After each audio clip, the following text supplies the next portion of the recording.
Well, Australia's unemployment rate has remained flat at 3.5% in December, with the economy shedding about 15,000 jobs during the month. Joining us now is our business reporter, Ed Boyd. Ed, the unemployment numbers are a bit weaker than expected.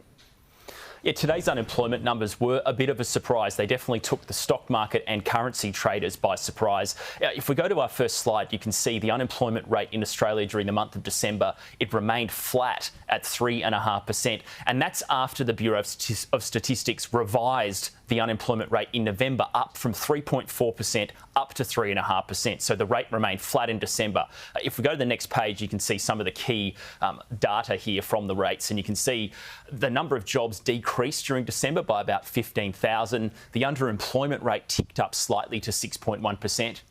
And the critical number there is the participation rate. That was at a record high in the month of November at 66.8%. That's the percentage of people either in the workforce or actively looking for work. And that decreased by 0.2%. So those were some of the key reasons why the unemployment rate remained flat. If we go to the next page, you can see the way the unemployment rate has been tracking since November 2021. It did start at 4.6% back then. It's now at about 3.5%. And the Bureau of Statistics today said there's been a tremendous amount of jobs growth, though, in Australia's economy at the back end of last year. Between the months of August and November, roughly 40,000 jobs were created every month throughout that point in 2022. So it was still a very strong year for jobs growth. And it looks like there was a pretty immediate reaction on the markets to the news.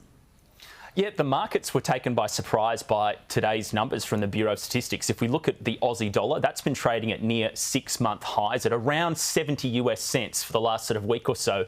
You can see immediately after the numbers came out, it's now actually gone down to 68.97 cents. So the dollar has fallen off after 11:30am today Eastern time. And if we go to the next page, you can look at the stock market result.